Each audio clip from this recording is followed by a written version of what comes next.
নমস্কাৰ, এই মুহূৰ্তত লৈ আহিছো অসমবাসী ৰাইজৰ কাৰণে সন্ধিয়াৰ কেইবাটাও বিগ ব্ৰেকিং নিউজ। আজি হৈছে 11 এপ্ৰিল। ৰাজ্যৰ কোটি কোটি জনসাধাৰণৰ বাবে লৈ আহিছো কেইটামান গুৰুত্বপূৰ্ণ খবৰ। যিমানবাৰ ঘটনা ঘটিল, বিজেপিৰ গুণ্ডাগৰি ওলাই পৰিছে।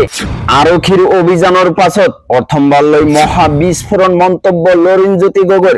হাইস্কুল শিক্ষান্ত পৰীক্ষাৰ ফলাফলক লৈ অসন্তুষ্ট নেকি? ফলাফলক লৈ সন্তুষ্ট নহলে কৰিব পাৰিব আবেদন। তিনিটা বিষয়ত অনুত্তীৰ্ণ হলে দিব পাৰিব কম্পাৰ্টমেণ্টেল পৰীক্ষা।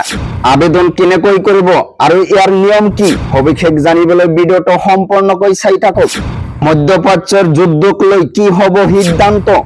অন্ত পৰিব নেকি যুদ্ধৰ? পাকিস্তানত উপস্থিত ইৰাণৰ প্ৰতিনিধি মণ্ডল আৰু মাৰ্কিন উপৰাষ্ট্ৰপতি। লগতে কেইটামান আন্তঃৰাষ্ট্ৰীয় খবৰ যুগত কৰা হৈছে আজিৰ দিনটোতে। গতিকে এনেবোৰ খবৰ নিত পাই থাকিবলৈ চেনেলটো সাবস্ক্ৰাইব কৰি ভিডিঅটোত এটা লাইক কৰিবলৈ নাপাহৰিব। হয় বন্ধু বান্ধৱীসকল, আজি আমাৰ প্ৰথমটো খবৰ খুবই গুৰুত্বপূৰ্ণ খবৰ। লগতে অসমবাসী ৰাইজৰ কাৰণে এটা ডাঙৰ খবৰ। আৰক্ষীৰ অভিযানৰ পাছত প্ৰথমবাৰলৈ মহা বিস্ফোৰণ মন্তব্য লৰিণজ্যোতি গগৈৰ। আসনত সদায় বিজেপি নাথাকে, মনত ৰাখিব। বিজেপিৰ বাবে পুলিচ প্ৰশাসন তেওঁলোকৰ মতে চলিব। যিমানবোৰ ঘটনা ঘটিল, বিজেপিৰ গুণ্ডাগিৰি ওলাই পৰিছে। 10 বছৰ শাসন কৰিয়েই এনেকুৱা হৈছে, কাকো নামানে। আমাৰ ওপৰত চলা গুণ্ডাগিৰি বন্ধ হ'ব লাগিব। আমাৰ গাড়ী ভাঙি মাৰপিট কৰি ভয় ভাবুকি খুৱাইছে। পুলিচক পঠাই আমাৰ কাৰ্যকৰ্তাক হাৰাশাস্তি কৰিছে। আৰক্ষীৰ অভিযানৰ পাছত প্ৰথমবাৰলৈ মহা বিস্ফোৰণ মন্তব্য লৰিণজ্যোতি গগৈৰ।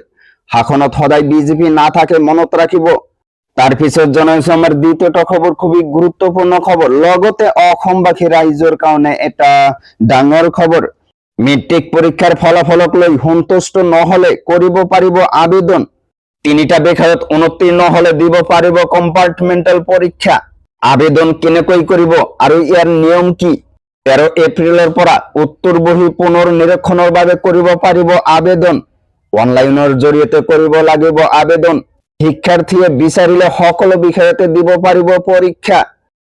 এইবাৰ ফলাফলত তিনিটা বিষয়ত ফেল কৰিলে দিব পাৰিব কম্পাৰ্টমেণ্টেল পৰীক্ষা। নতুন শিক্ষা নীতি মতে অহা বৰ্ষৰ পৰা নাথাকিব কম্পাৰ্টমেণ্টেল পৰীক্ষা। অহা বৰ্ষৰ পৰা আৰম্ভ হব গ্ৰেড দিয়াৰ ব্যৱস্থা। তাৰ পিছত জনাইছো আমাৰ পৰৱৰ্তীটো খবৰ, খুবই গুৰুত্বপূৰ্ণ খবৰ। লগতে অসমবাসী ৰাইজৰ কাৰণে এটা ডাঙৰ খবৰ। মধ্যপ্ৰাচ্যৰ যুদ্ধক লৈ কি হব সিদ্ধান্ত? আমেৰিকাই গ্ৰহণ কৰিবনে ইৰাণৰ 10টা চৰ্ত? ইয়াক লৈ প্ৰশ্ন উত্থাপন হৈছে। ইৰাণে বান্ধি দিয়া চৰ্ত মানি নললে পূৰ্বতকৈ ভয়াৱহ হব পাৰে মধ্যপ্ৰাচ্যৰ পৰিৱেশ। ইছলামাবাদত আজিৰে পৰা আমেৰিকা ইৰাণৰ মাজত শান্তিৰ আলোচনা। আজি পাকিস্তানত উপস্থিত ইৰাণৰ প্ৰতিনিধি মণ্ডল। ইৰাণৰ বৈদেশিক মন্ত্ৰীৰ লগতে দলটোত আছে প্ৰতিৰক্ষাৰ পৰিষদৰ সচিব। শান্তিৰ আলোচনা অংশগ্ৰহণৰ বাবে পাকিস্তানত উপস্থিত মাৰ্কিন উপৰাষ্ট্ৰপতি জেডি ভান্স। ইফালে শান্তিৰ আলোচনাৰ পূৰ্বে ইৰাণে কৰিলে ডাঙৰ মন্তব্য। পূৰ্ব ইৰাণে বান্ধি দিয়া সকলো চৰ্তত সন্মতি দিব লাগিব ট্ৰাম্পে। চৰ্ত মানি নললে আলোচনা আগবঢ়াবলৈ ইৰাণ সাজু নহয় বুলি স্পষ্ট ঘোষণা ইৰাণৰ। হৰমুজ প্ৰণালীৰ পৰ্বত ৰক্ষাৰ চৰ্ত বান্ধি দিছে তেহৰানে। শেহতীয়াকৈ 2 সপ্তাহৰ সাময়িক যুদ্ধবিৰতি ঘোষণা কৰিছিল দুই দেশৰ মাজত। দুয়ো দেশৰ শান্তি আলোচনাক লৈ দৃষ্টি নিবন্ধ সমগ্ৰ বিশ্বৰ। যুদ্ধবিৰতিক লৈ চূড়ান্ত সিদ্ধান্তৰ পূৰ্বে যুদ্ধ জয় বুলি দাবী ট্ৰাম্পৰ। যিকোনো প্ৰকাৰে হৰমুজ প্ৰণালী মুকলি কৰা হব বুলি ট্ৰাম্পৰ প্ৰতিশ্ৰুতি। ইৰাণে সহযোগ নকৰিলেও অকলশৰে মাৰ্কিন নৌসেনাই বিশ্বত গুৰুত্বপূৰ্ণ পথ মুকলি কৰিব পাৰিব বুলি ট্ৰাম্পৰ দাবী।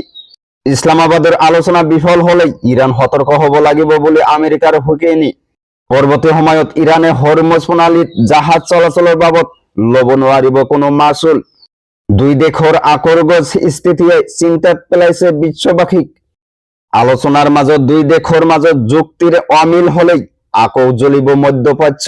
বেয়াকৈ প্ৰভাৱ পৰিব বিশ্ব অৰ্থনীতিত। মধ্যপ্ৰাচ্যৰ যুদ্ধক লৈ কি হব সিদ্ধান্ত? ইয়াক লৈ প্ৰশ্ন উত্থাপন হৈছে। আমেৰিকাই গ্ৰহণ কৰিবনে ইৰাণৰ 10টা চৰ্ত? ইৰাণে বান্ধি দিয়া চৰ্ত মানি নললে পূৰ্বতকৈ ভয়াৱহ হব পাৰে মধ্যপ্ৰাচ্যৰ পৰিৱেশ। ইছলামাবাদত আজিৰে পৰা আমেৰিকা ইৰাণৰ মাজত শান্তিৰ আলোচনা।